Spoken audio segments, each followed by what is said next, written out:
It's time to talk sports. It's Hacksaw's Headlines, a panorama of the world of sports, stories, comments, and opinions. Touchdown, San Diego! Now, here's iconic sports talk show host Lee Hacksaw Hamilton and co-host John Riley. Who wants to talk sports on a Monday? We do. From the Dixieline Lumber and Home Center studios in San Diego, we welcome you to our Monday bonus podcast, Hacksaw's Headlines.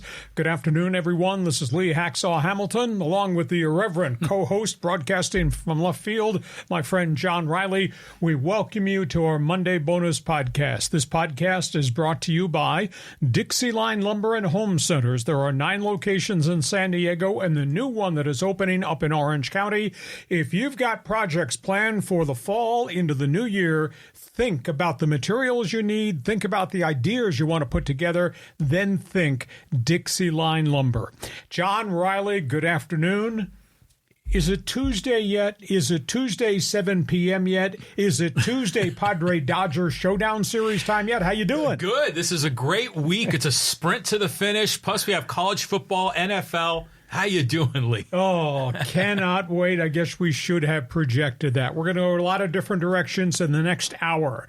We do a lot of different things on this podcast in addition to just putting topics on the table and commenting.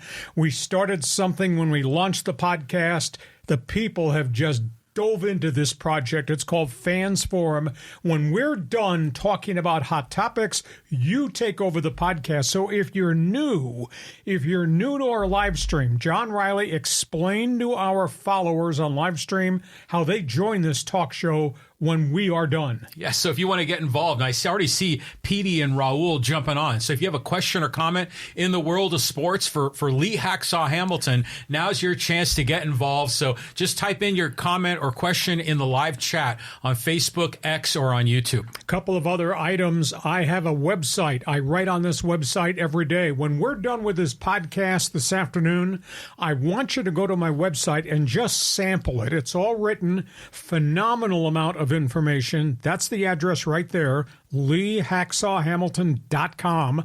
When you go to the website, right on the homepage, there's a bonus for you. There's an orange box. It's called Hacksaw's Insiders Group. Sign up so you can get on our email list for all the different things that we send out. We want you to share. We want you to subscribe. When you subscribe, that means you get alerts all hours of the day when we put stuff up on the YouTube channel, aside from the podcast. So there's lots of ways for you to get access to all the stuff that we are presenting. But check the website when we're done. I think you'll really like it. If you read it every morning, you'll know every story there is in the world of sports. One other item. I know you're all on social media.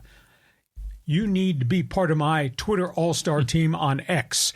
I want you to use my handle. When you go on Twitter, go on X, type in @Hacksaw1090, hit the follow button. That way you'll be able to get all the data that I place on Twitter, a.k.a. X. Like I say, X marks the spot.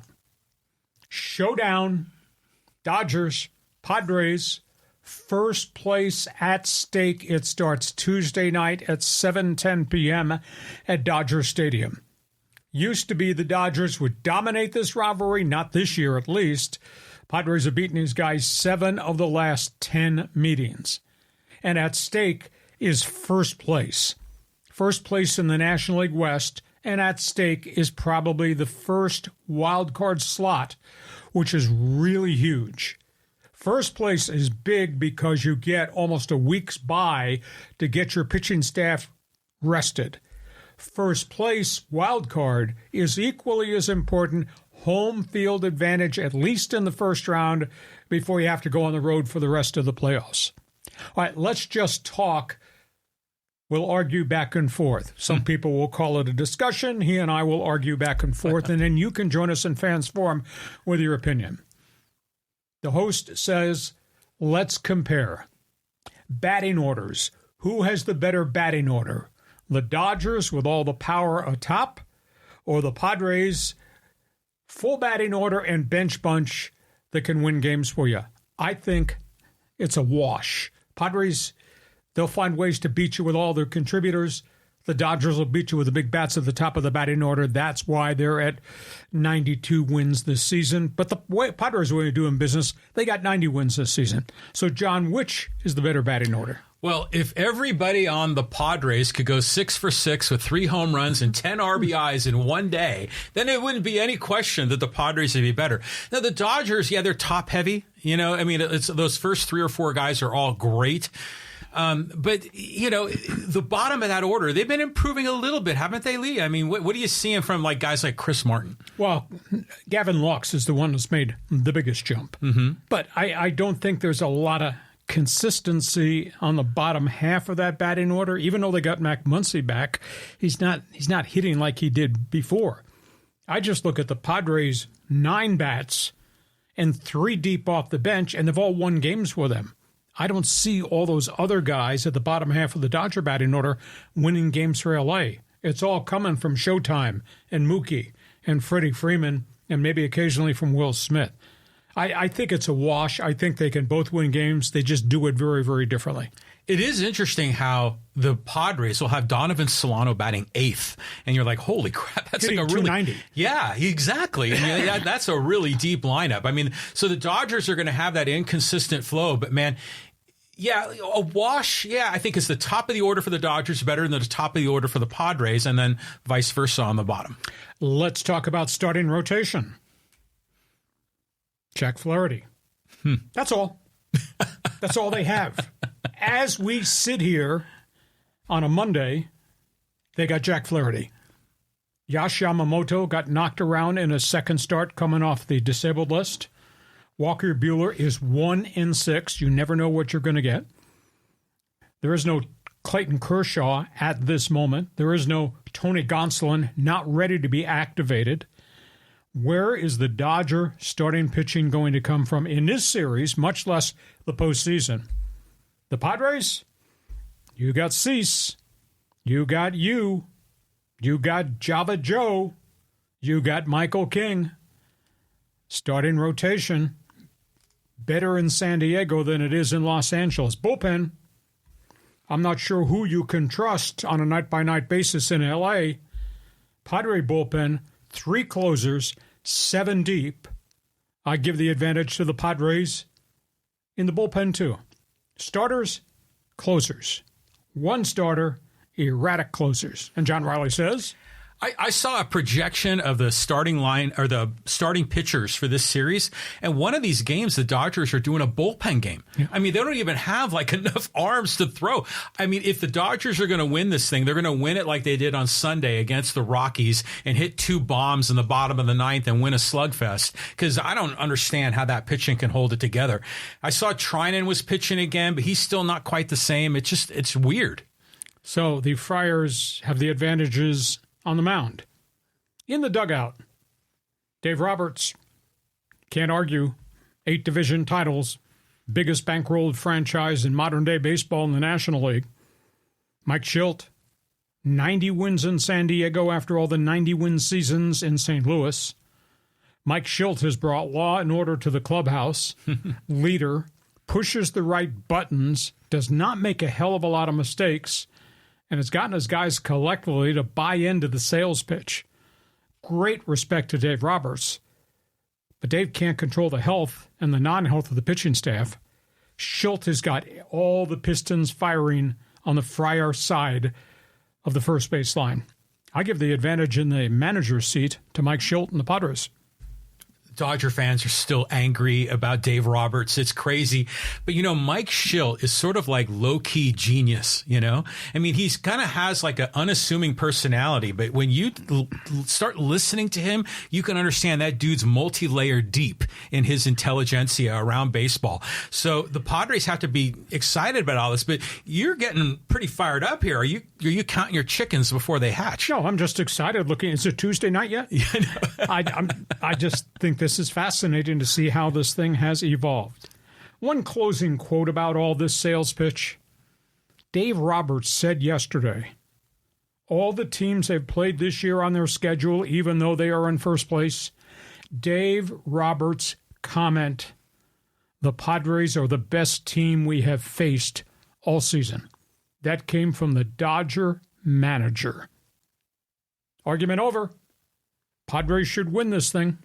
Yeah, but that's also a subtle message to his guys to say, you better be ready Tuesday night at 7 o'clock, because we might not only be facing him now, but maybe again in the playoffs. Okay, you're a Padre fan, you're a Dodger fan. You want to throw beanballs at each other, that's okay. Fans Forum chat box is open. I'm not going to finish this podcast without taking Dodger and Padre calls as we embark on the 3 big games of the season. They're going to decide so many different things. Okay, we go from Friars versus the Blue versus the next topic on the table. This is kind of interesting the way you put this up here, John. Yeah, Friars and the Blue, and now who plays who? Yeah, let's just talk about what's going on the final week of the season. And I'll give you a brief comment. You just tell me who you think has the tougher run. Dodgers, battered, get the Padres, then have to go to Colorado. Hell, I don't know who's going to pitch at the Mile High for the Dodgers. I think the Dodgers' schedule's hard just because of the wreckage to their pitching staff. Padres, oh, this is a bitch. 6 on the road, 3 at Dodger Stadium, 3 at Arizona. Arizona thinks it's playing pretty good ball. They got a number of their injured players back. I think that's a challenge. Arizona, fighting, clawing their way into the wild card race. They get the Giants, then they get the Padres. Arizona gets all 6 of those at home. I can't believe the Mets are still in this thing. What the Mets just did on this weekend, winning 3 of 4 against Philadelphia, that was really impressive. But now they go to Atlanta, and then they got to go face Milwaukee, which won its division. As well as the Mets are playing right now, I don't know if the Mets survive this week. And then you got Atlanta, which is really on the outside looking in. They got the Mets, and then they got a Kansas City team that's kind of run out of opportunities and kind of forced their way out of the wild card playoff race. So, John, which of those series do you think is the easiest? Which of those series do you think is the toughest? You know, it's amazing how deep the National League is. Yeah. I mean, I look at these teams like the Diamondbacks, they could win it all. You know, I mean, the Mets are rolling. They're hot. Padres, too. I mean, so usually you go into the playoffs and there's like a first tier and a second tier. I don't think that's the case. But looking at that, I mean, the Mets have got to have the toughest stretch of those 5. But they beat Philadelphia 3 out of 4. How's that possible? I mean, it's amazing how hot the Mets are and the Diamondbacks. It's why the Padres can never, even though they're red hot, they can't really get enough distance. Yeah. The Padres have won 11 of their last 16. The Mets are 18-5, and they've come from so far back. Arizona has won 8 of its last 13. Atlanta, with all the wreckage of their injuries, they're just 11-10 over the last couple of weeks. And the Dodgers, despite having virtually no starting rotation left, are still 15-9. The Mets are the ones that are playing unbelievable ball in the teeth of the schedule. So this is really going to be fun. Like I said, is it Tuesday night yet? You're a baseball fan. I don't care who you root for. How electric is what's going to happen Tuesday, Wednesday, Thursday out here on the West Coast. Feel free to join us in Fans Forum.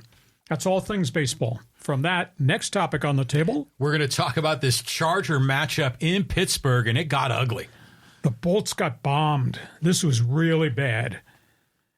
You know, Jim Harbaugh made the comment, we'll find out who we really are, before they went to Pittsburgh. They found out. They got belted. They lose the game. They got mugged. On top of that, they lose the quarterback, Justin Herbert, goes down again, re-injures the high ankle sprain. They lost their left tackle with a pectoral injury. They lost their right tackle, Joe Alt, with a possible tweak strain of the knee. Could not run the football at all. Could not protect the quarterback at all. Could not stop Pittsburgh's run, which was negligible at all.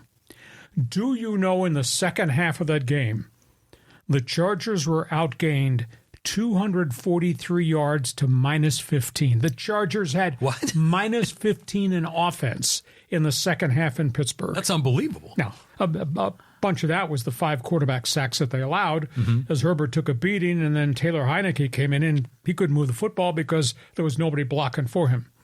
On top of that, the Chargers took 3 major personal foul penalties.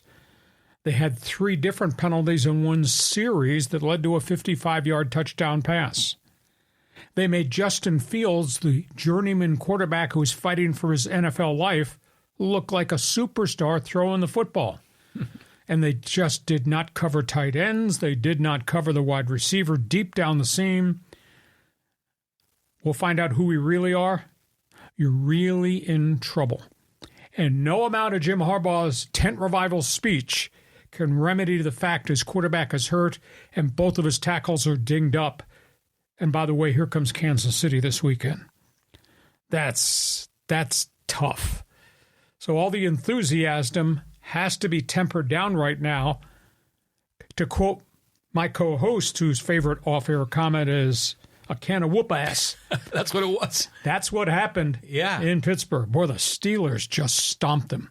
And you look at, John, you look at the Steeler roster and you say, how the hell can they be 3-0? They have a backup quarterback. They don't throw deep hardly at all. They got a mixed bag running backs. There's nobody that terrorizes you. Najee Smith doesn't do that. How the hell could they be 3-0? Well, they're living off their defense and T.J. Watt and making a lot of things happen. So Jim Harbaugh, we'll find out who we really are. You really got some problems that you can't solve with another tent revival speech in front of the media. It's only one loss, but the problem is this is a loss that has spillover for the next couple of weeks because Justin Herbert has re-injured that high ankle sprain, and maybe he came back too soon. Now he's tweaked. Now he's hurt again. And if you don't have your left tackle or maybe even your right tackle, you got some real problems. John, the floor is yours. This is payback for Dennis Gibson in 1994. No, this was interesting at first. I mean, when you saw Justin Herbert get out there, he looked pretty good.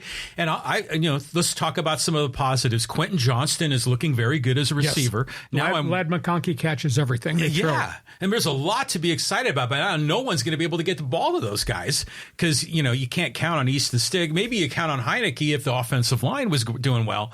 But yeah, this is setting up for a disaster. So now you want to hear what Harbaugh's going to say about this to kind of keep this thing going. But in a way, as a former San Diego Chargers season ticket holder, this was charging again. It's like bad luck happens to these guys all the time.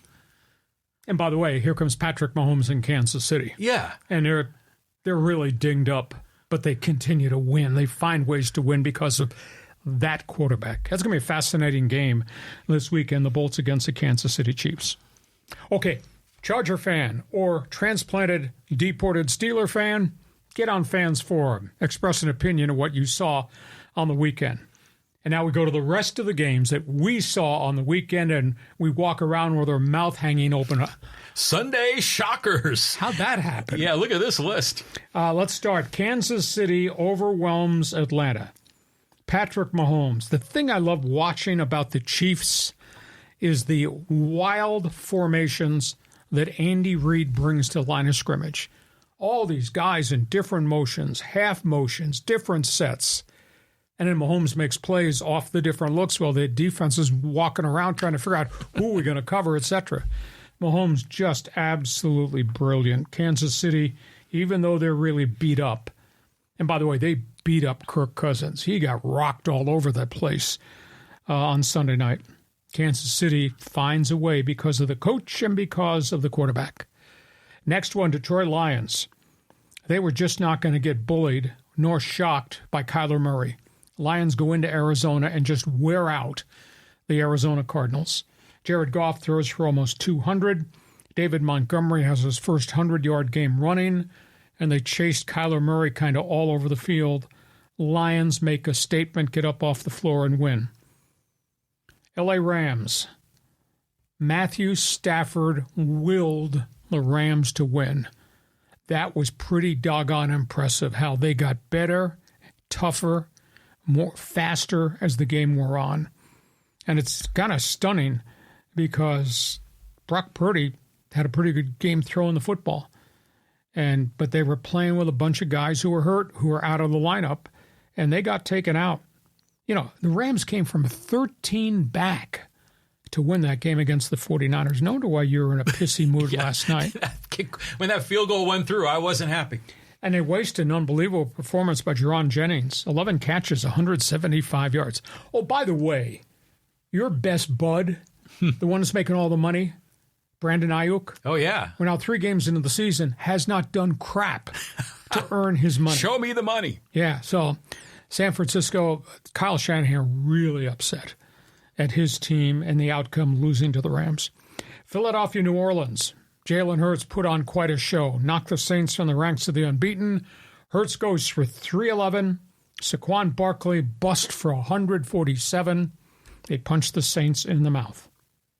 Speaking of getting decked, Dallas got beat at home again. Ha.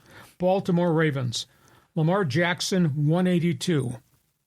Derrick Henry, whom the Cowboys never contacted while looking for a running back, Derrick Henry tramples them for 152. Whoa. Baltimore had 456 yards in Jerry's house in Dallas. Dak threw for 379, 3 touchdowns, no help at all. They have no running game at all, and they can't stop the run because of the injuries in the defensive front. Dallas is in trouble. And then there's the surprise games along the way. Denver, Tampa. Denver, which had not done anything in the first couple of games for the kid Bo Nix. He winds up with 263 all-purpose yards, doesn't make any mistakes. The Denver Broncos win in Tampa. Wow. And by the way, you can find Baker Mayfield, the Buccaneers quarterback. Mm-hmm. He's at the one on the bottom of the pile. He got sacked 7 times yesterday. Denver just lit them up. That was a real surprise. New York Giants. They beat Cleveland. They beat Deshaun Watson. They had 7 quarterback sacks. The Giants, I don't think they got a great roster. The Giants somehow won in Cleveland. And then there's the Raider Nation. How do you lose? How do you lose to Carolina? How do you lose to a Carolina team with a street free agent quarterback, Andy Dalton, at the end of his career, who throws for 319? How do you lose to a team that you allow that had no offense, had scored 13 points in its last 4 games? How do you allow that team to go for 437? And by the way, they benched Minshew. They went to Aiden O'Connell. Raider Nation, another losing season. And your coach threw the players under the bus after the game. I don't know if you read the quote. He said there were a bunch of guys that made business decisions, a.k.a. checked out in this game. We're going to make some business decisions about those players this week. Good. He's throwing his players under the bus. Raider Nation, how the hell do you lose to Carolina? Anybody got Ryan Tannehill's phone number? Better yet, suck it up, suffer, and think about Shedeur Sanders' high first-round draft pick going from Colorado to the Raider Nation. So those are my opinions about what we saw this weekend. This guy had a lousy weekend. Some of his favorite teams got boxed. Go ahead, John. Just don't curse. Go ahead. Yeah. Well, the Niners lost at the end, and then I was hoping the Dodgers were going to lose, and they ended up winning at the end. So the LA teams were killing me over the weekend. There was one guy you mentioned. It was in the Kansas City-Atlanta game, Kirk Cousins. Mm-hmm. Kirk Cousins is like the Phillip Rivers of the modern day. He's the best quarterback that seems to never win anything, don't you think? Well, Rivers had a pretty good one-loss record. Rivers won a bunch of really critical games for the Chargers in venues in which they didn't have a historical past of winning in Kansas City, winning in Foxborough, winning in Denver. Kirk Cousins puts up nice yards, but didn't win bleep in his career. Now, that being said, he lost both of his tackles last night, and he got battered. He kept getting knocked down, but he kept getting up, and he did compete. And then, finally, the clock ran out on them because Kansas City kept making plays at the end of the game. But notice you're avoiding talking about the Raider Nation. Well, that one shocked me. I mean, it really did. I mean, it kind of makes you wonder that the Panthers are a lot better than we thought they were. You know, now the Raiders are a hell of a lot worse than we thought they were. Exactly. So the Raiders it's been so long since they've been relevant, and you were kind of having a little bit of hope now. But you know, you got to give it up, you know, to the red-haired quarterback there for the Carolina Panthers, and that guy is still alive and kicking. And he's doing good. Andy Dalton throws for 319. Andy Dalton had not started a game in a couple years. Comes off the bench and does that. The color of the day, black. Raider Nation. Silver and black.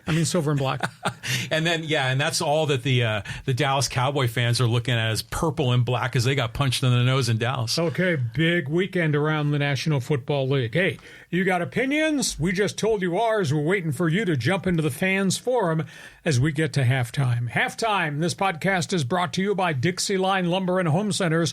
9 locations to serve you across San Diego and the new one that opens in Orange County. John's done a lot of business with them. I did business. I was really pleased. John, what is their specialty? What would you recommend to anybody who's with us on live stream if they got projects in the house?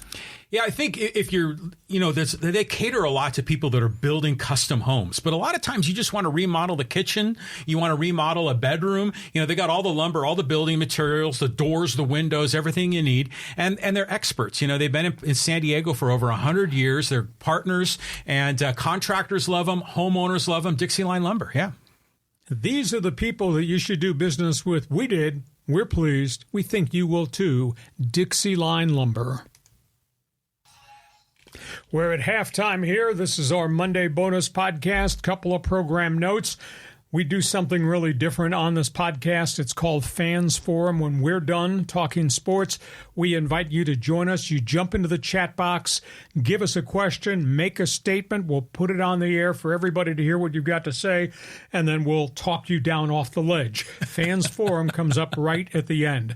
Want to remind you that I have this website. I write on it every day. I guarantee you, if you read the website as soon as this podcast is over, you'll be floored with the amount of information I provide you every day of the week. It's there first thing every morning for you to read.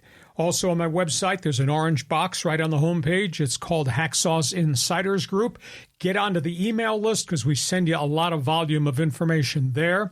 Want you to share. Tell everybody what we do. Podcast Mondays at 1, podcast Thursdays at 1. Want you to subscribe. The minute you subscribe, you'll then get the alerts every time John and I put different things up on our YouTube channel. And, of course, Fans Forum, when we're done, this is something brand new. He created it. It's just been a bonanza of way to interact with all the people. You know, I come from a sports talk radio background. I would say get off your ass and get on the phone. John has yet to come up with something clever to invite you to join us on Fans Forum. Yeah, I mean, all you that are jumping on board, thank you. And by the way, some of our fans are making voluntary donations. David just gave us $50.50. So, David, thank you very much. And we also got $1.49 from Carlos. So, thank you. But if you got a question or comment, you know, it doesn't cost you anything. Just drop in a live chat on Facebook, X, or YouTube. Will get you involved. Who do we see here? Jason and Petey and Roy and Hugh and Roberto. So, we'll get you all involved in Fans Forum at the end of Hacksaw's Headlines. That coming up as soon as we are done here. We go from that into the second half. Let's talk college football. And I guess the only words I can use to describe what we saw Saturday, Los Angeles. USC, UCLA, lost. Yeah, they lost. It was competitive in the beginning, but then it got away. USC hung tough. But how the hell do you allow Michigan to run for 279 yards on your defense? How do you beat a one-dimension Michigan team that they could not throw the football, and yet you lost? Really bad set of circumstances. Of course, they were competing against 106,000 people wearing maize and blue. But it was really disturbing because SC's quarterback Miller Moss hung in there. I think he threw for 279, threw 3 touchdown passes. Well, he took some wicked hits along the way. But just Michigan got tougher and tougher as the game went on. And then the Trojan defense just could not get off the field. They knew the run was coming, and they still could not stop them. even though Michigan's backup quarterback could not throw the football. So this was a real stunner to me. UCLA got whacked. Early on, they competed down in Baton Rouge, but it turned out to be a disaster in Death Valley. UCLA's they've got all kinds of issues. Could not protect the quarterback. Ethan Garbers got banged all over the place.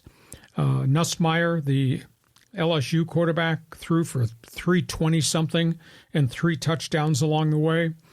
It's evident to me that Deshaun Foster, Eric Bieniemy just don't have enough players, and that's on them. They're the ones that were there, hired as the recruiting process began. They are just player threadbare in terms of a lot of talent.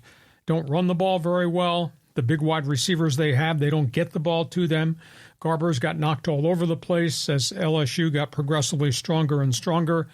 So, like I say, Los Angeles, a lost weekend. Your thoughts on SC and UCLA? Well, I was curious to see how these were going to go because these were the big time going to the Midwest and playing these teams. UCLA early on, Garbers had that one touchdown pass. He took a shot right in the sternum, and he delivered a shot. And I'm thinking, hey, UCLA's showing me something here that we hadn't seen in the previous games. One possession. It was one possession. But still, it was something to hang your hat on because the previous games were such a disaster. The game, I thought this was going to be even more lopsided than it turned out when you look at the final score. But, these are building blocks for these teams. SC, I forgot that they were rated number 11 going into that game. And, they were competitive, but they just couldn't stop Michigan. And, man, imagine being a football player, like just out of high school, playing in front of 100,000 or is that 110,000 in Michigan. What an arena. What a place to play. That very, very, very tough place to play. But USC's got all this 5-star talent. I was amazed that they could lose to a one-dimension Michigan team because the whole world knew there was only one thing Michigan could do because their quarterbacks have not thrown the ball well at all, and that was run it. And why didn't you load the box? Why didn't you blitz the run lanes? SC defensively just let them maul them over the course of the game. Like I said, Trojans gave up 279 on the ground. It's funny. The Trojans got beat by a quarterback named Orgy. Yeah.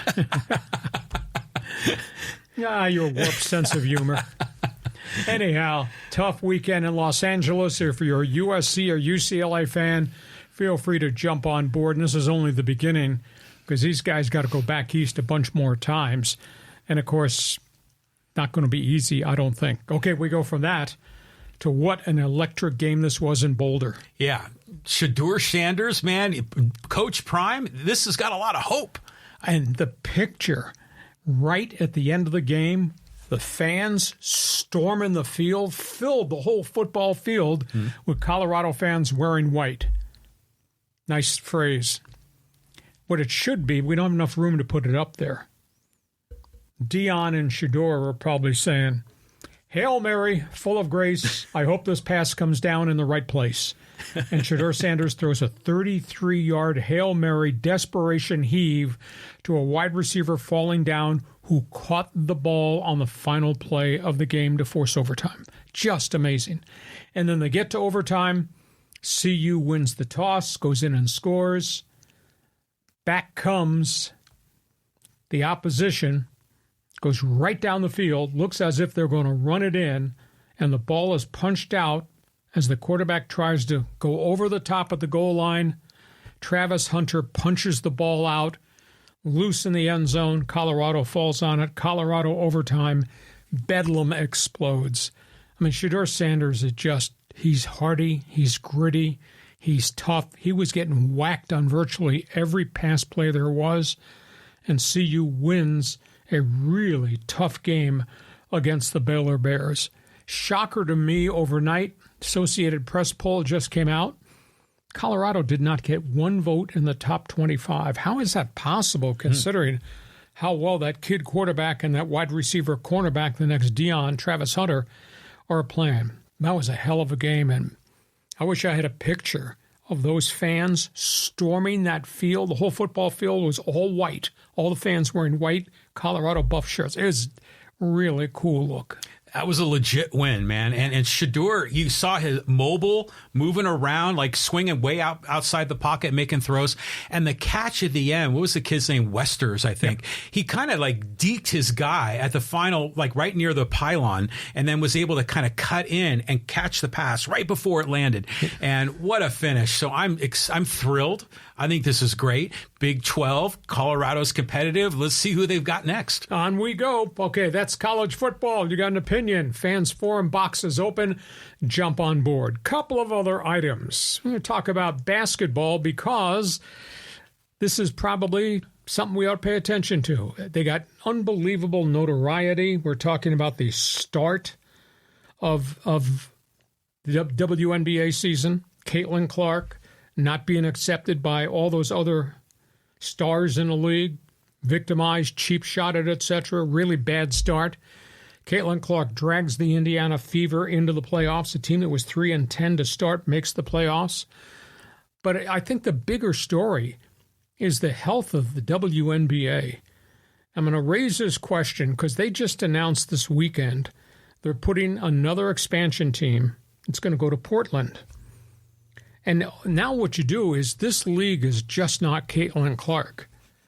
This league is Aja Wilson, the MVP of the league, averaging 27 points, 11 rebounds a game. She plays for the defending champion Las Vegas Aces. This league is Angel Reese, who's become a star unto herself with all her glitz and glory. Angel Reese from LSU, who's in Chicago. This league is about the collective talent that they've stockpiled on the East Coast of the Connecticut Sun. That's a really good team that plays well together. You know, this league is about Deanna Stewart, star from the New York Liberty.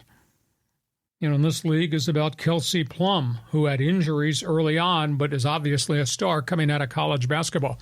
The star level of the WNBA, John, is just staggering. And their TV ratings have rocketed.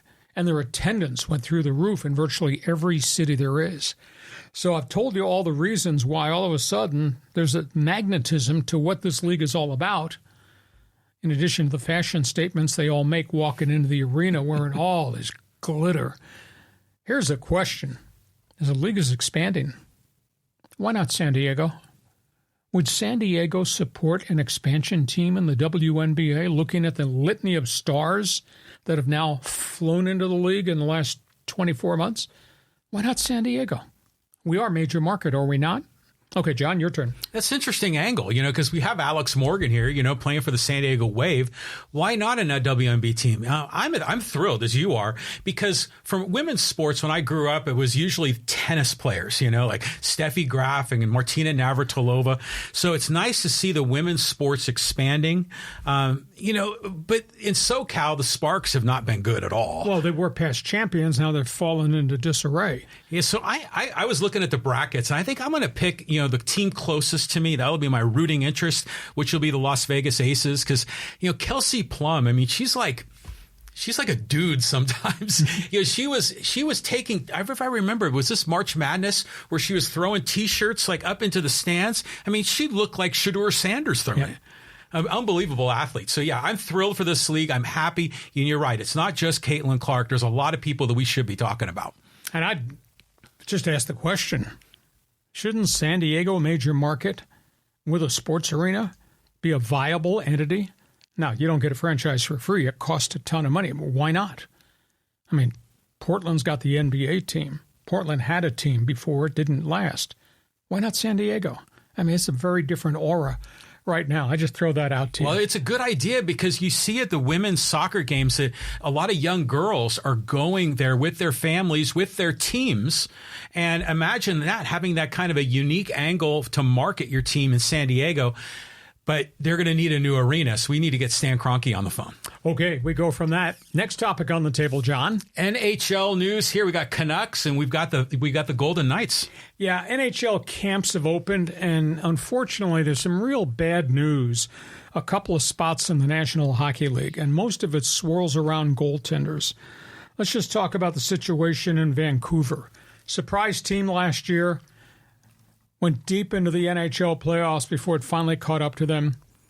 They are in camp without either of their goaltenders. Thatcher Demko is from San Diego, the star goaltender making mega money. He suffered a knee injury in the first playoff game. He never came back. He's indicated it is a unique muscular injury. He says they have canvassed through his agent and sports medicine people. They've not found a goaltender that's had this muscular injury. They don't know how to treat it, and he's not healthy. And here we are, a couple weeks out from the start of the NHL season, and they don't have him. And they don't have the hot young goaltender who backed him up, Atl-Milw. He suffered a knee injury, had a scope procedure. He's not ready to start the season. So suddenly Vancouver, which has undergone a bunch of changes also because of the salary cap. Rick Tocchet is not going to have the same team that finished up last year. Suddenly Vancouver's got all kinds of problems in goal, and you can't go get a star goaltender at this late date, and they got salary cap issues. So not a good time in the Pacific Northwest. And this is a really bad story in Las Vegas. The Las Vegas Golden Knights, who've been just a tremendous expansion team, went Stanley Cup Finals and all that. Their top money goaltender, Robert Lehner, did not show up to take his physical. Lehner, according to management, is, quote, unfit to play. They said that publicly. Lehner's had mental health issues. Lehner had a hip surgery. There were complications. Lehner is in bankruptcy, $27 million in debt. Lehner made one comment: we are working through the union to solve this. But Las Vegas over the weekend says this player who's making like $5.8 million a year, this player is unfit to play, not just physically, but mentally, and now obviously $27 million in debt. So NHL exhibition games are this week. We start the season in just a couple of weeks. Got some teams with trouble in goal.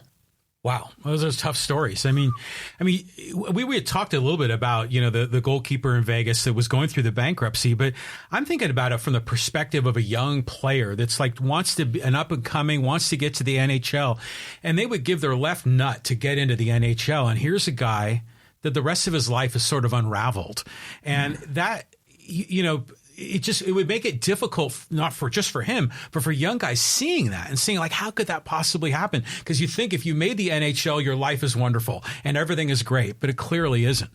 The keeper up in Vancouver sounds like you, with a mystery illness that the doctors can't figure out. Thatcher Demko. Yeah, I mean, that's a self-made guy. He's from Scripps Ranch, and he has worked really hard to get to be a star. He's making beaucoup bucks. And this flukish injury in the first playoff game that he played, and they can't solve it. It's some type of muscular thing in the back of the knee.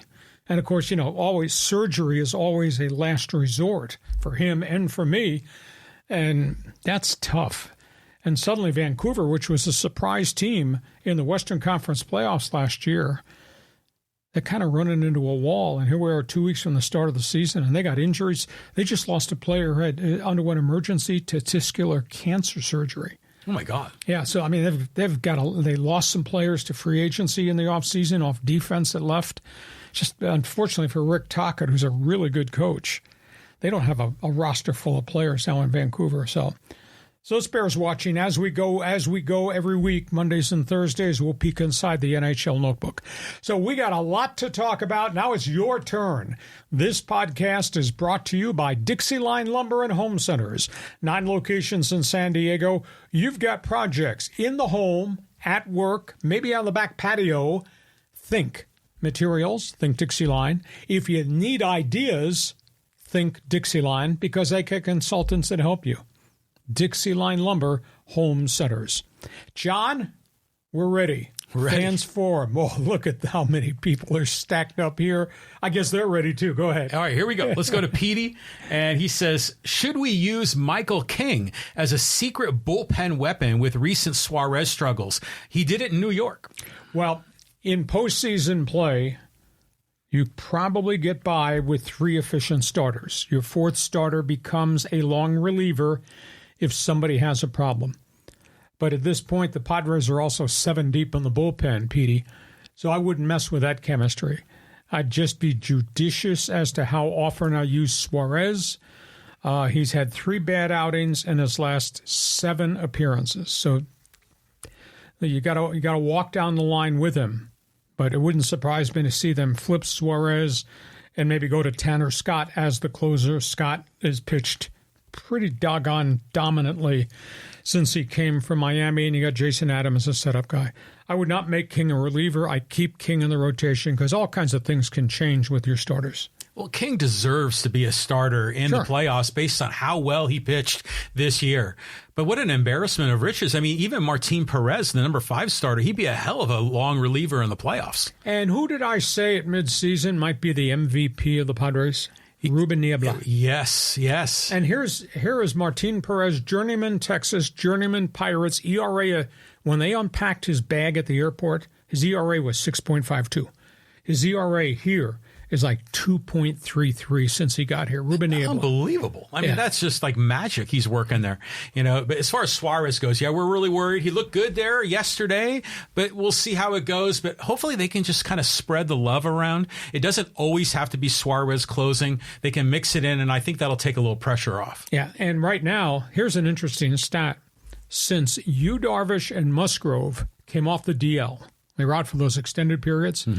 Since those two guys came off and rejoined the other starters, the Dylan Ceases, the Michael Kings, the collective ERA of those 4 guys in the last 18 games since they came off the DL, the collective 2.29. Holy crap. Nobody's got a 2.29 ERA, but they do in San Diego. How amazing is that? I don't think any pitching staff has a 3.29, much less a 2.29. And then Perez, he's been terrific too. So, wow. I mean, we went from wondering if we were going to have enough pitching to get through this season, and now it feels like we have too many guys. We're like the opposite problem of the Dodgers. Is it Tuesday night yet? Hey, PD, enjoy the game. Be with us on Thursday. We'll talk more about it. Next topic. Okay, let's go here to Raul. He says, Lee, 3 games to glory in the NL West. What's your prediction? Jack Flaherty can't start every game. Is there any Dodger fan out there that would like to join us on those podcasts? We'll give you your space to express your opinion. Who are they going to give the ball to after Flaherty makes his first appearance against the Padres? There is no other starter.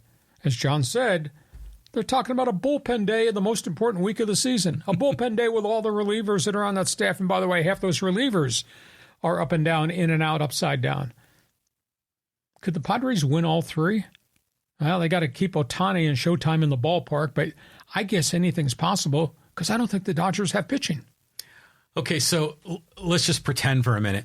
Let's assume, this is a bold assumption, that the Padres go up to L.A. and sweep the Dodgers, which I don't think is really going to happen. So that means by Friday morning, there'll be a first-place tie in the National League West. Yeah, because it'll go the opposite of what I predict. But if they sweep, it would be a tie at the top. But Dodger Blue goes to Colorado. That's the point. And then the Padres got to go to Arizona, and that's a tougher assignment. So I think even if the Padres sweep up in L.A., I don't know that they're going to be victorious at the finish line come the end of the season. Okay. Somebody else jump in here. Give us a different opinion. If you think we're off base, you can pick him off or pick me off. Doesn't matter. Next question. Okay, let's go to Dave Dog. Raiders, what a big disappointment. Carolina. Carolina, you got to be kidding me. Only thing I can say is Antonio Pierce is so emotional. He's just so volatile. He threw his players under the bus after the game. You can't do that. You got to fix it. You got to rally him. But Dave Dog, you got 14 more weeks of this at quarterback. 14 weeks of Gardner Minshew or Aiden O'Connell. Yikes. And you can't run the ball worth a bleep. Antonio Pierce last week, his favorite phrase was, this offensive line in this running game is piss poor.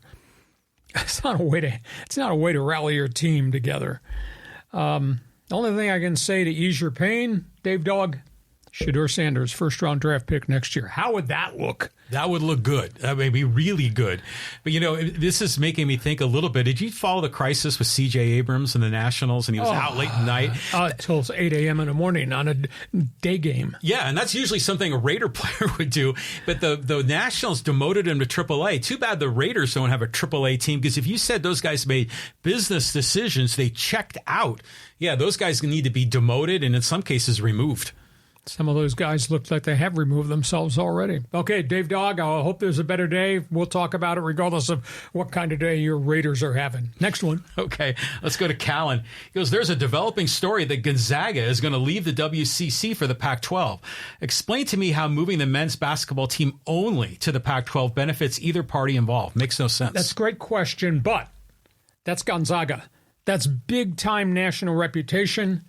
You staple Gonzaga's logo to the Pac-12 resume, and the networks look at that and say, wow.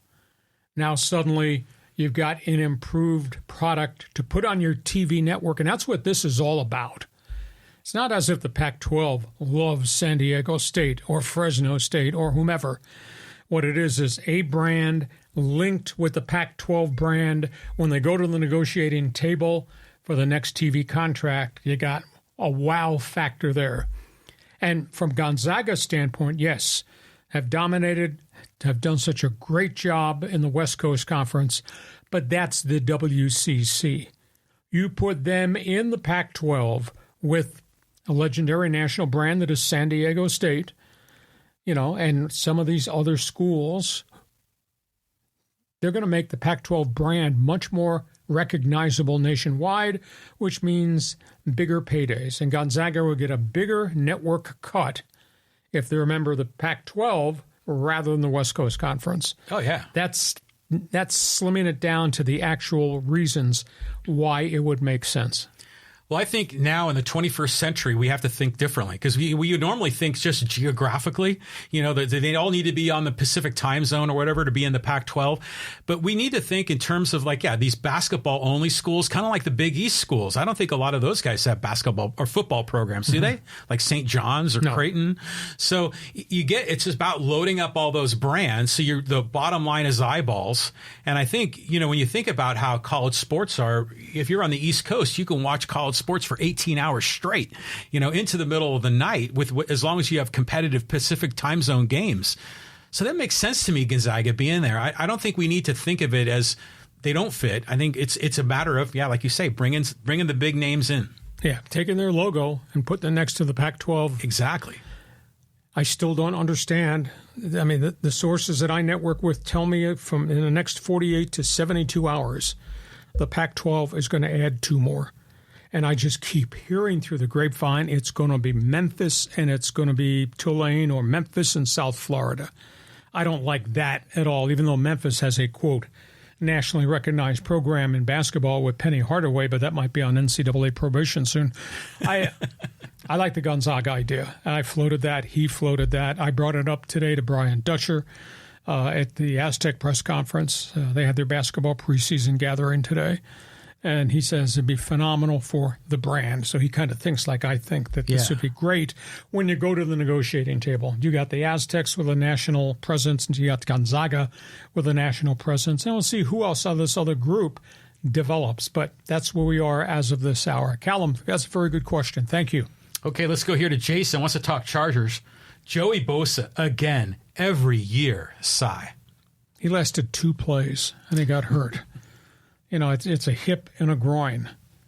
So he's out again, and it's weird because he's such a great explosive athlete, and yet he keeps getting hurt.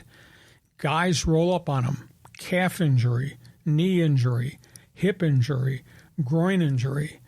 He's just got this black cloud hanging all over him. When he's on the field and healthy, paired with Khalil Mack, Jay, he's pretty good. He just can't stay on the field right now.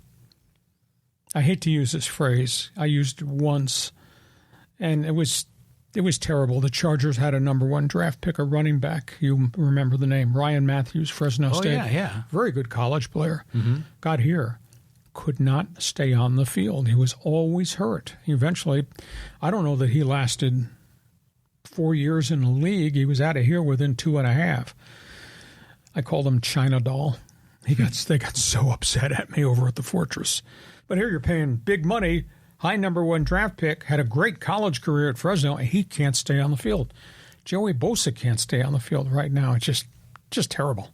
Yeah, it's weird because, his brother Nick, does he have a lot of injury problems too? He's had some, but Nick played all day yesterday, even though he's hurt. He's got a rib injury, and that he played. Wow. Yeah, it's still the Joey Bosa line. He's the Anthony Rendon of the NFL. I think it's fantastic. And we'll credit one of our listeners or viewers for that. But it is crazy. I mean, that what year was he drafted? That was when the Chargers were in San Diego, wasn't it? Oh, yeah. Yeah, Bosa. I think he's a 6th or 7th year veteran now. Right. So he's been around. But it makes you think of who else was in that draft that maybe the Chargers should have picked. We got the wrong Bosa. Yeah, we did. Okay, Jason, thanks for joining us. Okay, let's go here to Carlos. And Carlos was kind enough to give us a $1.49 super sticker. Thank you, Carlos. And his question is, go Padres. The Padres should roll the Dodgers. The hitters, they have need to step up and help the pitching. Well, the key situation from San Diego, and John and I talked about this off the air. You look down that batting order, anybody in that batting order can win you a game. It just does not have to be El Nino Tatis nor La Salsa Machado. It can be Profar. It could be the kid, Jackson Merrill. It could be Crony. It could be the catcher, Higgy. I mean, it's amazing how many games have won with different contributions. The Dodgers' top 4 are spectacular. Showtime and Mookie and Freddie and Will Smith. The rest of the Dodger batting order, substandard, offensively, occasional pop a home run, etc. And then I just think the Padres have, right now, the Padres are the most complete team, maybe the most healthy team of the ones fighting for these key spots in the National League West. And the Dodgers, despite the stars at the top of your batting order and your box score in the morning paper, the Dodgers right now have the worst pitching situation I have ever seen in modern-day baseball. Please tell me who you're going to give the starting ball to, aside from Jack Flaherty, after he pitches the first game. I can't think of anybody. Now, because you got the Yamamoto setback, and there is no Kershaw, and Buehler is 1-6, and Bobby Miller and his 8.52 ERA is already back in AAA, and there's not going to be a reappearance of Gavin Stone. He's gone for the rest of the year with the shoulder inflammation. Who are you going to have pitch? On paper, it's looking good for the Padres. But as a Padre fan, I don't want to get ahead of myself because we've never won anything. A Dodger fan will be the first one to remind you that we're their little brother. We're their little sister. We're minor league, and the San Diego is nothing compared to L.A., and it's hard when they've got the rings and we don't. So I'm cautiously optimistic. But you're right. They've gotten contributions up and down that lineup, and that's usually a recipe for success. A.J. Preller, Executive of the Year, best roster building job he's ever done. Mike Schilt, another 90-win season with a bunch of setbacks along the way with those pitchers. 90 wins, playing for first place, starting. Is it Tuesday night yet? Hey, Carlos, thank you for joining us. Okay, let's go to Chris. Hacksaw. So it turns out Sam Darnold can play a little bit. Goes to show bad organizations could put a stranglehold on a player's development. Reaction. And glad to know you'll be safe crossing streets tonight with that wardrobe choice. Thank you very much. I'm colorblind. Don't beat me up. It's been amazing. Minnesota 3-0. You are kidding me, right? Minnesota 3-0. Let the running backs go. Let the top pass rusher go. Do have Justin Jefferson. Minnesota 3-0 with Sam Darnold.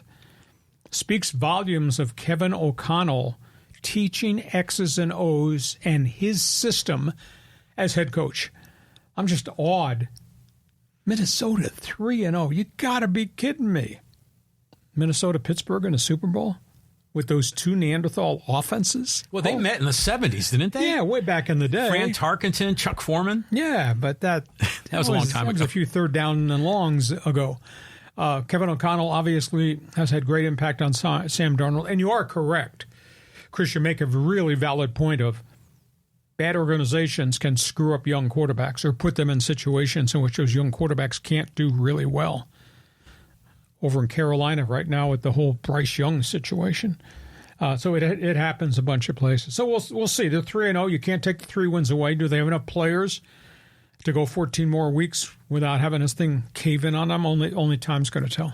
Was it the CBS pregame show? I think it might have been Parsons. No, who's the former Steelers coach? Cowher. I was thinking the Jaw. And I think he said that Kevin McConnell was the quarterback whisperer. Mm-hmm. And I thought, oh, that's a clever line.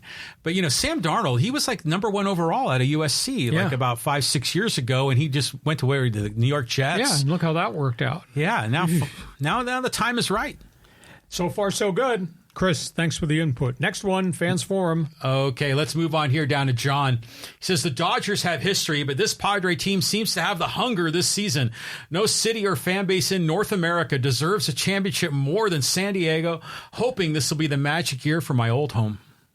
John is based out of the District of Columbia. He's a longtime follower. So when, we did Sports Talk Radio on 690, 1090, John was with us, and we found out that we were going to do this podcast. John was jumping in and emailing me. John will be up at 3 o'clock in the morning, D.C. time, following the Padre games. Outstanding. I don't know when he ever sleeps. He writes me emails at 2 a.m. He's as wild as the late, great Peter Seidler. Send me emails at 2:30 in the morning. This is going to be fun. Padres collectively are a really good team, and so many things have changed in that clubhouse, in that dugout, and on that roster that make them, John, where they are right now. So it's going to be great. Tuesday, Wednesday, Thursday, it's just going to be great. Yeah, I'm looking forward to it. But, it's interesting that John says there's no city or fan base in North America that deserves a championship more. Sometimes Sports Illustrated and other writers will stack rank, the most, winless cities in America. And often it is San Diego and Cleveland.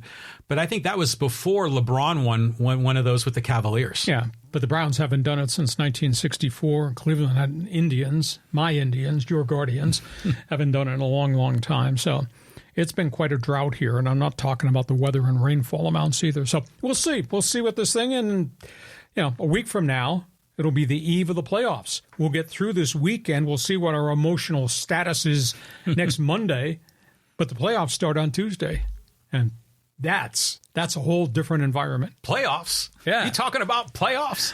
Okay, let's go on down the line here. Let's go to Roberto. He's got another interesting Padre question. Where would you place Jake Cronenworth in the lineup? Well, are you talking about position, or are you talking about spot in the batting order?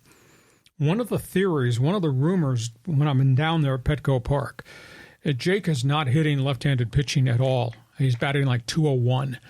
And what they're talking about a little bit might be some type of platoon. Now, Hassan Kim is not ready to come back. Hassan Kim has just been sent to Arizona. He still can't throw across his shoulder and across the diamond. So he's not going to play. He's going to stay, he won't be I don't think he'll be on the postseason roster, at least to start. So that might scuttle the idea that they might go to Jake in some type of platoon situation. But Cronenworth is just like anybody else. He can win you a game. When you least expect it, he hits one into the Crone zone.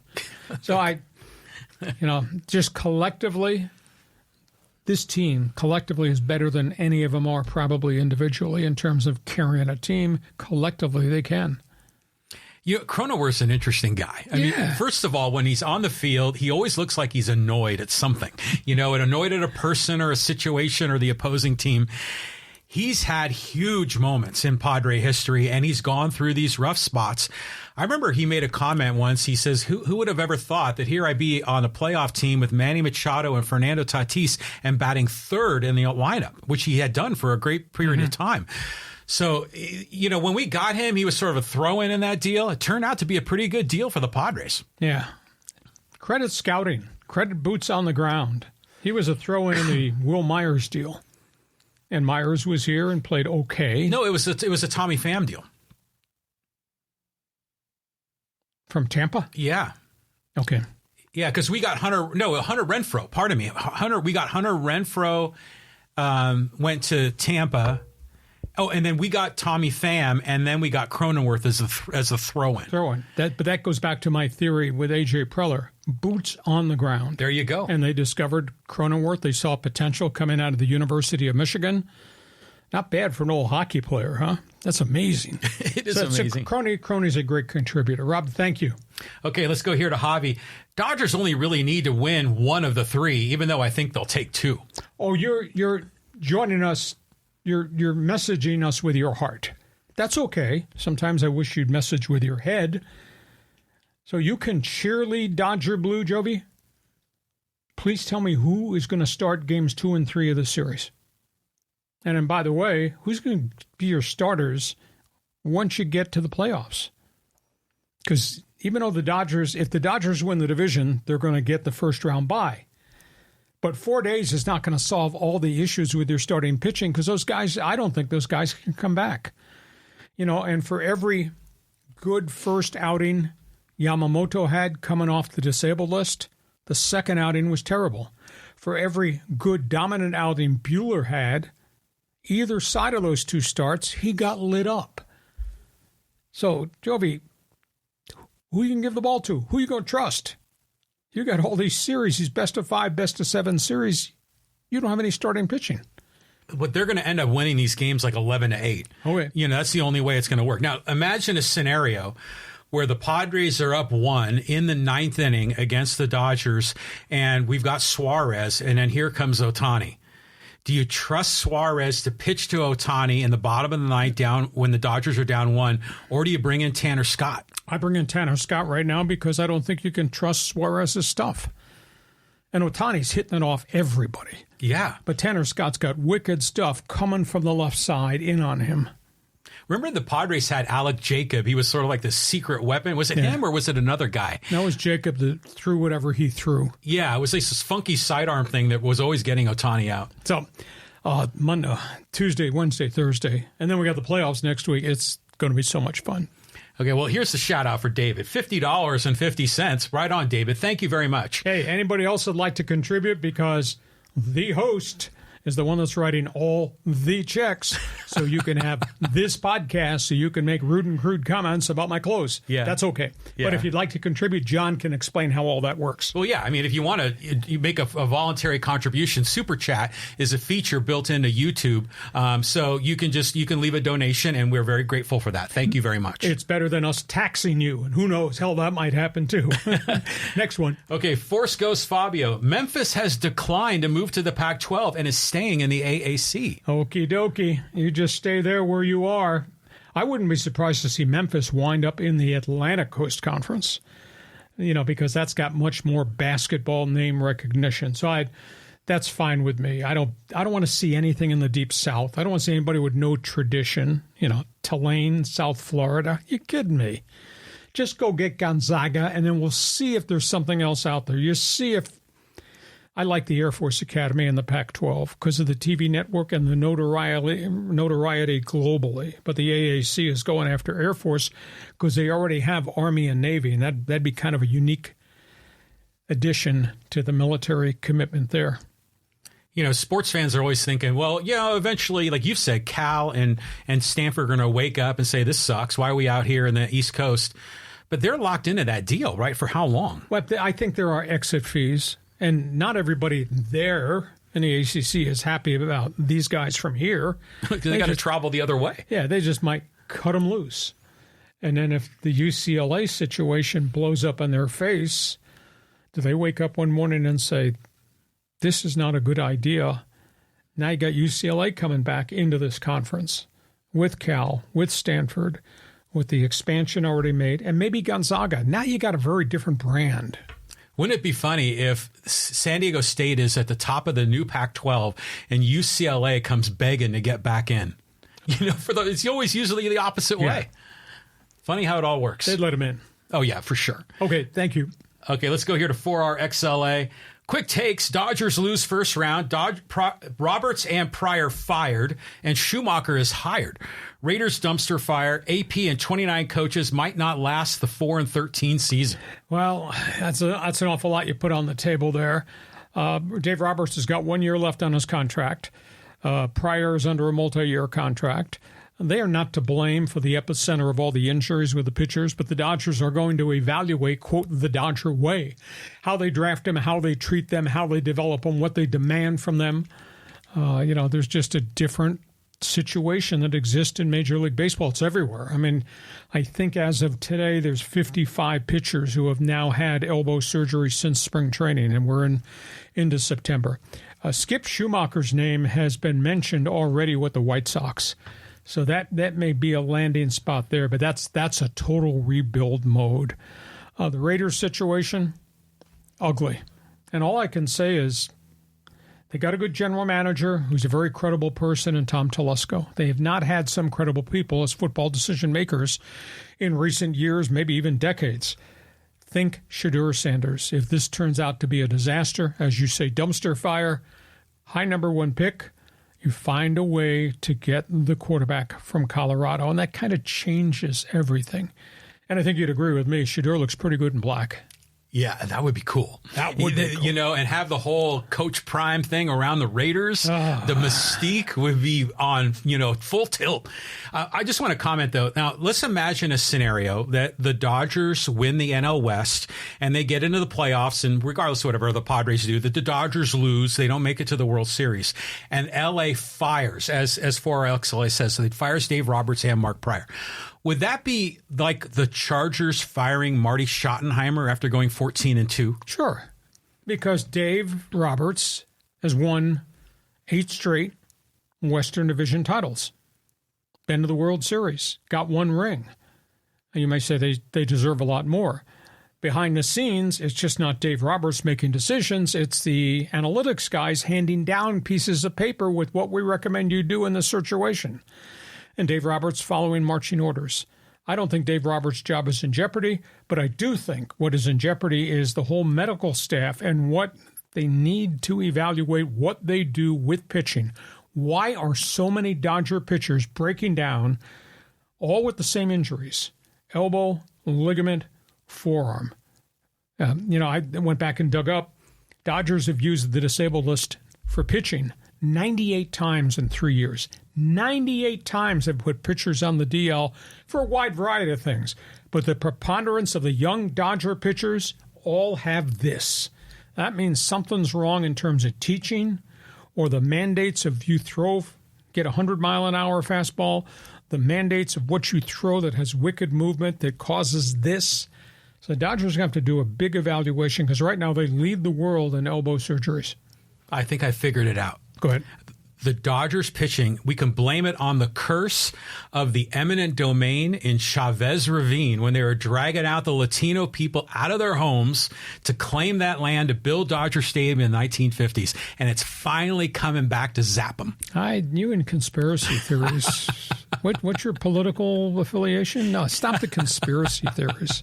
This is just baseball. It's a bad situation. Baseball's got a real situation, but they can't outlaw those type of pitchers. And the L.A. Times did a great investigative piece, and they talked to Walker Buehler just last week. It was one of the great things I've ever seen written because they broke down all the pitching injuries. And Walker Buehler said, yes, they teach us to get max velocity, and we become max effort pitchers. We know the risks. We take the risks so we can win. We want to succeed by taking the risks so we can get our contracts. And if we break down and need surgery, Walker Buehler's statement was, so be it, I'm a Dodger pitcher. That's the mindset. Well, let's say Greg Maddux came out of the sky and landed here in 2024. Would he be successful? He's such a unicorn. Is that the correct phrase? Mm-hmm. He's so uniquely different. I just don't see a hell lot of guys who can paint the black the way Greg Maddux painted the black. Well, like other guys like Zach Davies and there's another pitcher for the Cubs that throw a lot of off speed. They're, classic pitchers and they're crafty and clever. Yeah, but they're also the 10th guy on the roster who gets cut and doesn't get re-signed, is out in the street. Yeah, and their fastball tops out at like 91. Yeah. So Maddux was such a unique individual, but there's just not a lot of guys that paint the black that way. I just wonder if he would even get a shot. At some point would his development stop because he's not throwing hard enough, or the coaches would make him throw hard and then he'd get injured or something would go wrong. I just keep giving him the ball every 4th or 5th day because last I checked, he keeps getting guys out. Yes, he does. End of argument. No more conspiracies from you. Shut up. Okay. All right. Hey, let's get David involved. David left us the nice gift. David said, I'm from Los Angeles, but I've been in San Diego for over 12 years. I just want a fun series. Let's go Dodgers and Padres. We've been spoiled here. John and I, we've both been to Petco Park this year. Damn stadium is electric. 2 years ago, I'd sit in that press box, and I would. The building would shake. The noise was so loud. It was like an NFL playoff game atmosphere, and that's become Petco Park. 56 sellouts this year, John. Total attendance, all-time record, 3.31 million this season at home. That's phenomenal. So that the environment here is just electric, and I have no doubt that Tuesday, Wednesday, Thursday, the environment up at Dodger Stadium is going to be like that. Now, Padre fans have traveled a lot. Dodger fans probably will sell some tickets to guys wearing brown and gold. Mm-hmm. So, yeah, there will be some beat LA in that stadium, but it's going to be cool. It's going to be a lot of fun. I'm sure a lot of the celebrities will be out there, the Hollywood guys. But, you know, Padre fans often will have respect for the Dodger team, but Padre fans often hate on LA fans, you know, and they're like, oh, these guys are a bunch of hoodlums or whatever it is. And so I just hoping that there's peace, right? Peace and prosperity in the stadium, but I'm looking for a hell of a series. Be loud, be proud. They probably will on both sides. Okay, let's do a couple social media here before we put a lid on this one today. I want to. Before we do, I want to get Roy in because he's commenting on something that you were commenting on. Dodgers will pitch Knack, Flattery, and Buehler. Dodger offense covers lack of Dodger pitching. Consider this: Dodger pitching has been in shambles all season, yet we have the best record in baseball. Knack, rookie postseason is a totally different environment. But you're correct. Landon Knack has pitched pretty well. I think his record is 3-4. He's given some quality starts. He's had one bad start, I believe, in all. But this is coming postseason. This is such a different environment. And, you know, I had to throw cold water on John about the playoffs. I said, yeah, you want the Padres there, but please understand this. In postseason, starting a week from Tuesday, you're not playing the White Sox, the Rockies, Pirates, or the Marlins. You're playing real batting orders with real talent. So, you know, maybe they can trust Landon Knack. Maybe they're going to have to trust Landon Knack because he's the only one of the young arms that's still there that's healthy. Every one of those other guys is gone for a wide variety of reasons. So, what a struggle. Yeah, this is insane how the whole thing is breaking down. And now you got a guy that's named after the song My Sharona as the starting pitcher for the Dodgers. Hey, before social media, we got hot off the sports wire from Callan. He says, the AAC announced that UTSA, Memphis, USF, and Tulane will not be leaving the conference for the Pac-12. Hear, hear. I couldn't get excited about any rivalry with Memphis or UTSA, Texas San Antonio. I've already been to the Alamo. I don't need to go to the Alamo again. Just go get Gonzaga. Just take care of business, improve the brand.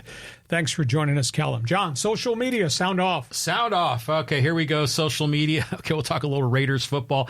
This is from Guy, and he says, we haven't had a quarterback since Rich Gannon. We should have tried to get Baker Mayfield when he was available. Well, Baker didn't have a good rep, though. You know, he kind of bounced around. He kind of self-destructed in Cleveland. He was with the Rams.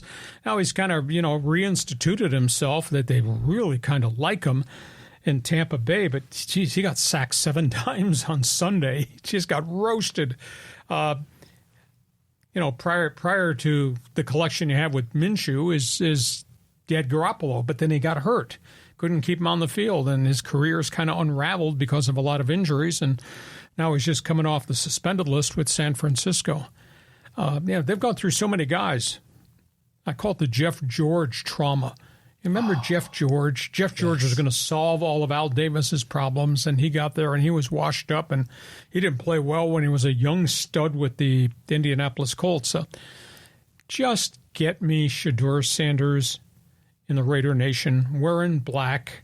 Oh, that would be an addition that I might even subscribe to. It's been so long, since the Raiders had a good quarterback. Like Rich Gannon, that's what did they make the Super Bowl in 2002, I think. It was here in San Diego. And there's always been that stat that the Raiders have had 1 million coaches in that time. They probably had 1 million quarterbacks, too. I don't, please tell me, when was the last quarterback they developed? Not rented. Aiden O'Connell. I don't know who is there. Maybe Derek Carr. They drafted him, didn't they? So let him go. But Jeff George, he always reminded me, he was like the Kelly Leak of the NFL, you know?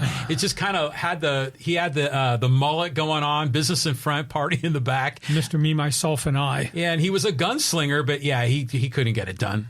Okay, let's move on here. Talk a little Pac-12. This is with Don. He says, add UNLV, Cal, Stanford, and San Jose State, and it's pretty compelling. San Jose State doesn't have any money, and there's not great tradition there. You know, you may argue with me, well, that's Bay Area. Well, you got Bay Area covered if you're bringing Cal and Stanford back. Vegas doesn't have any tradition. Yeah, it's a bigger TV market, but hey, when he takes wifey to Vegas to see a show and movie, they're not going to see a running Rebel game. Hey, we went to the Mountain West basketball tournament in March. Okay, well, you don't have a lot of friends. I understand that. But, you know, I don't think Vegas brings a hell of a lot. Where's their tradition? They don't have any tradition in football. And, geez, Jerry Tarkanian running Rebels back in the day was really back in the – so I don't know that fits. And there's something – I don't know how to describe this. There's something – academically deficient in the UNLV system. And the Pac-12 wants a different type of leadership with academic situations, and they think they've got that with the schools that they are bringing in. I think Vegas is an outlier out there. I just don't think that they fit. Air Force Academy and Gonzaga, I'd kind of like that. But the Mountain West the Pac-12 has said we want 9 football playing members. Want 9, so you can have 8 conference games. So they're going to find 3 more. I don't know who the 3 are going to be. Interesting. You know, now that Cal and Stanford are gone, the whole academic snottiness of the Pac-12, I think we can kind of lower the temperature on that a bit. UNLV, yeah, that run with Tarkanian, that was just such a great, fun run. But who else was there? There was Randall Cunningham, and I think there's an ESPN announcer that was a quarterback. What's his name? I can't remember his name. Dilfer. Oh, no, he was at Fresno. There have been a number of quarterbacks that came out of UNLV who played in the NFL. Yeah. Yeah. So there's a little bit of tradition there. And they've got much. Allegiant Stadium. But see, I think we have to take away all the old, stereotypes of who are in these conferences. I think you just say UNLV, big market, up-and-coming city, a lot of things going on there. Let's get in. It's not their citizens. They're all visitors coming with their money bags to go to the tables and go to the shows. They're not coming to see Rebel basketball. Did you see the turnout for, what was that, first game of the year? It was LSU playing, it was in Vegas. Vegas. LSU was against SC, wasn't it? Yeah. But who was there? People from Baton Rouge and people from L.A. Well, that's the point. So if you have a Pac-12 team in Vegas, you don't think UCLA fans are going to go to Vegas and watch their team play? But I don't think a ton of people are going to watch TV, and that's what the whole TV contract thing is all about. Oh, they're going to watch TV because the dude on his couch in Pennsylvania wants to have a college football to watch at like 10 at night, for an all-dayer that they're pulling, drinking beer, watching college football on Saturday. Why are you violating the rule? The rule when we did this is you're entitled to your opinion, I'm entitled to my opinion, but you never argue with a sports talk show host. Why are you violating the rule? One man's opinion, I'm another man, all right? Okay, let's get in a couple. We have 2 more social medias. Let's try to squeeze these in. This is from Korean Bear, and he says, Lee, you can't, he's talking about the Dodgers and the pitching problems. You can't say max effort and leave it like some ambiguous term. You think any major league player will admit to not pitching with max effort? Just pace yourself. Love you, my man, but this was a bit of a hit job. Nah, the reality is max effort is what you throw, how you throw it. And the big issue in baseball in the last 3 years is the grip of the ball that caused the wicked movement of the ball. And the grip of the ball is a different way to hold the ball now. It's not like this anymore. It's not like this anymore. It's this. And this causes unbelievable pressure down here, which is why you get the resultant torn elbow ligaments, forearm issue. This whipping action and the way you hold the ball causes. I had sports medicine doctors put a ball in my hand and say, okay, grip it this way, and you feel it. And now you're supposed to whip it like that to get to 100 miles an hour with that pressure on your elbow. That's max effort the way it's being taught right now. I mean, if you watch the TV broadcast, they shoot it from behind the mound, and you see those pitchers do that. That's the violent arm action from the grip and the way they throw the ball. Now, that's why there have been 55 elbow surgeries since spring training. Dr. Hacksaw, kinesiologist. I did not cut class that day to go drinking uptown. I watched that. Yeah, it's weird. But, talking about max effort, you just kind of flip it around. Do you ever notice that when Manny Machado swings a bat, it's not max effort? I mean, he just gets it in that zone, he barrels it up, and uses the pitcher's max effort against him. Yep. And it's pretty clever how some of these guys use physics to their advantage. It doesn't happen all the time, but sometimes he swings and misses a lot of stuff that goes out of the zone. Yeah, but, he gets enough over the fence to count. One more. Okay, well, just a quick one here. This is from a quick one from Douglas, and he says, Kenny Mayne played quarterback at UNLV. That's the ESPN guy I was thinking about. Not very well, I might mention, because I don't remember him at all. You don't? No, yeah, he was a clever guy. I liked remember him. Dallas Cowboys had a quarterback, Glenn Carano. He was the first really good quarterback at UNLV. Now, he preceded Randall Cunningham. Okay, so that's like in the 60s or 70s? 70s. Okay. All right, let's go here, talk about Coach Prime. And this is from Florida Sports World, and he says, if I was an athlete, I'd never interact nor give Peter King an interview. King is the guy who only votes for his buddies for the Hall of Fame. I don't know that that's a fair critique. I was on a Zoom call with Peter King last week. We're both graduates of Ohio University, and they had him on, they had me on, for guys who came through the journalism or the radio TV curriculum and did something with their careers. And he was fascinating, and he talked about all the great people he interviewed. He's a great writer and a creative genius and all that, but he was just offended that Coach Sanders sat there and said, I'm not answering your questions unless you refer to me as Coach Prime. And Peter said, I don't do that. I'm not going to sales pitch you about your brand. I'm here to talk CU football, players, transfer portal, recruiting, what you need to do to fix what was something great under Bill McCartney and the Big Dogs. I'm not referring to you as Coach Prime. End of interview. Peter said, that's fine. I'll just go interview somebody else. And he did. Hearing this from Lee Hacksaw Hamilton, it's kind of fun how that all works out. But I don't demand that you call me Hacksaw. I also don't think you should be calling me dumbass, but that's okay. You're always Hacksaw. You are Lee Hacksaw Hamilton, and that's why we love you. Peter King, for me, he's been with Sports Illustrated for a while. I remember, this is kind of a bit of a tangent, but some people used to think of, remember George Will, Sure. Political commentator? They used to say that he was sort of like a modern day philosopher, kind of the way he carried himself. Mm-hmm. I always thought of Peter King in a similar way in the sports world, that he had a certain level of prestige and aura around him. Yeah. And he wasn't just like your regular scrub journalist. I mean, this dude was kind of up on a pedestal. He was accomplished. I mean, when you work at that level, and you have inside access to the Belichicks and the Parcells of the world because, A, you're responsible of what you write, and you don't take cheap shots. You just write the story and create whatever you think the angle is. I think you earn that respect as a journalist. But he's not a pompous ass. I mean, I've interviewed him a couple times. I interviewed George Will a couple times. You did? I thought it was really unique. This when he was with the Washington Post, but he was also really a huge baseball fan. So I interviewed him at spring training. He was very close to Larry Lucchino. And I came up to him and I said, hey, I'm such and such. I do a sports talk show in San Diego.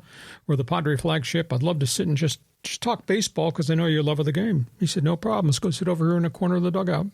We did 15, 20 minutes. It was really great. But there's an aura that they carry because they're very successful at what they do because they're very well respected for what they do. Mm-hmm. It's not an aura like, I'm Howard Cosell. Do you want to talk to me? Young man? Young man. Young man. That's what Howard called me all the time. It's okay. I remember seeing one time, it was George Will, and I think it was, what's her name, Doris Kearns Goodwin? Sure. She was a presidential historian, yes. Knows all this stuff. And they were both talking Brooklyn Dodgers baseball. And it was really cool to hear these political nerds and political journalists to be able to speak very well about sports. Well, they grew up as fanatical Brooklyn Dodger fans. And Doris Goodwin Kearns, she does amazing stuff as it relates to, quote, political history, but she grew up in a baseball family, so she has all kinds of knowledge about the inner workings of the old Brooklyn Dodgers and the O'Malley family and what Walter did to relocate it to Chavez Ravine. And So she's got obviously opinions. But the aura of great people is because of what they've accomplished and how they treated people and how respected their work is. It's not the aura that I'm loud and you got to respect me because of who I am, a.k.a. ex-president, that kind of shtick. So I don't know what my aura is, except I'm filling time here with everybody following us on live stream. Well, you come in the room with a fluorescent yellow shirt, so that creates the aura, the energy in the room. I apologize for my neon shirt. That's life. Suck it up. Hey, listen, we hope you have enjoyed our Monday podcast. Back in here on Thursday. You think we're going to have a few things to talk about on Thursday. By that point, the Padres might be knocking at the door for first place in the National League West. We'll be talking a ton there. We'll set the stage for what's ahead on the NFL weekend, college football weekend, too. This podcast is brought to you by Dixieline Lumber and Home Centers. 9 locations to serve you in San Diego. Build it, fix it. We guarantee you will enjoy it in 2024 with Dixieline Lumber. John? Is it Tuesday, 7:10 p.m. yet? Well, we got some NFL tonight, but then it's all baseball on Tuesday. Have yourself a great evening. We'll talk to you come Thursday. And we'll talk to you. Thanks forever for being part of what we do Mondays at 1 p.m., Thursdays at 1 p.m. on Hacksaw's Headlines. Join us again for Hacksaw's Headlines on YouTube, Facebook, and Twitter. And find the audio version on your favorite podcast app. Touchdown, San Diego! For more content, go to LeeHacksawHamilton.com.